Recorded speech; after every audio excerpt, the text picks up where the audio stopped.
আজই ডাউনলোড করুন আর এনজয় করুন আপনার পছন্দের শো। তোমার করা কাজগুলো আমাকে বাঁকা বাঁকা হয়ে বিচ্ছে, সেটা সহ্য করার দায় হচ্ছে আমার। তোমরা গল্প করছিলে, সিমরান আমাকে গল্পে সামিল হতে বললো, তাই আমিও গিয়ে দুটো কথা বললাম। তুমি এর মধ্যে খারাপটা কি দেখতে পেলে? কিছু না। কি ভয়ানক নিষ্পাপ তুমি, একেবারে অপাবু বিদ্যা। একবারে সহজ সরল মনে তুমি এই কথাগুলো বলে চলে এলে, তাই না? ঠিক কোন পাপটা আমি করেছি যদি প্লিজ আমাকে বলো, তাহলে আমার খুব সুবিধা হতো। অনির্বাণ, আমি কোনোভাবে তোমাদেরকে ডিস্টার্ব করতে ওখানে যাইনি। নেহাতেই আমাকে সিমরান দেখে ফেললো, না হলে তুমি জানতেও পারতে না যে আমি ওখানে। ভাগ্যিস সিমরান তোমাকে দেখে ফেলেছিল, থ্যাঙ্কফুলি। তা না হলে তো এই ঘটনাটাকে তুমি পুরো একদম ভুলভাবে ইন্টারপ্রেট করতে। বলতে যে মধ্যরাতে আমি একটা মেয়ের সাথে এমন মশগুল হয়ে আছি যে আমি তোমাকে দেখতেই পাইনি। বাহ, এত দূর ভেবে ফেলেছ?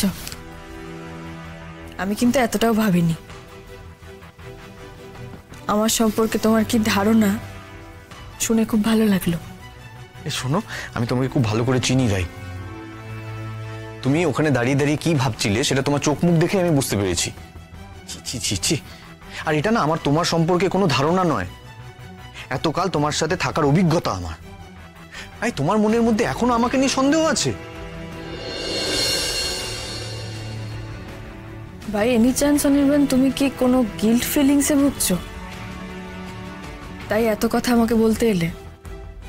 না, অ্যাবসলিউটলি নট। কিসের গিল্ট হবে আমার? মনে হলো আসলে একটা বিষয় নিয়ে এত কিছু বলছো, এত কথা বলছো, তোমার কথা শুনে মনে হলো তুমি কোনো অপরাধ প্রতি ভুগছো। আসলে তোমার সঙ্গে থাকতে থাকতে আমারও তো নানা রকম অভিজ্ঞতা হয়েছে। এক্সপ্লেন। কি? এই যে কথাগুলো বললে এক্ষুনি, কেন মনে হয় আমি কোনো অপরাধ করেছি? আর কিসের অপরাধ করেছি আমি আমার ছোটবেলার বন্ধুর সাথে বসে আড্ডা দিচ্ছিলাম, গল্প করছিলাম। এতে আমার কেন কোনো গিল্ট কাজ করবে? কি হলো বলো, আমায় চুপ করে থেকো না রাই। আমার ঘুম পাচ্ছে অনির্বাণ। তাহলে ঘুমিয়ে পড়তে।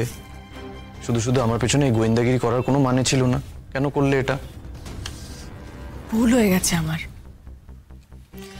এরপর থেকে মধ্যরাতে তোমাকে আর ঘরে না দেখতে পেলে খুঁজবো না আমি, কারণ আমি জেনে গেছি তুমি কোথায় থাকতে পারো। এবার থেকে বাইরের ঘর থেকে হাসির শব্দ পেলেও চুপ করে আমি ঘরে শুয়ে থাকবো, কারণ আমি বুঝে গেছি হাসির শব্দ পাওয়ার কারণটা কি হতে পারে। এই শোনো, আমি না বোকা না।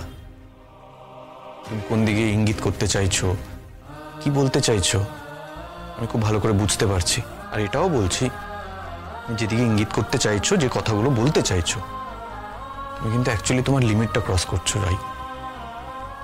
কিসের লিমিট? কোন লিমিট? লক্ষণ রেখা তো পার করিনি আমি। তো বাঁকা বাঁকা কথা কেন বলছো? এটাকে আমি সত্যি ডিজার্ভ করি রাই? Think about it. তোমার করা কাজগুলো আমাকে বাঁকা বাঁকা হয়ে বিচ্ছে, সেটা সহ্য করার দায় হচ্ছে আমার।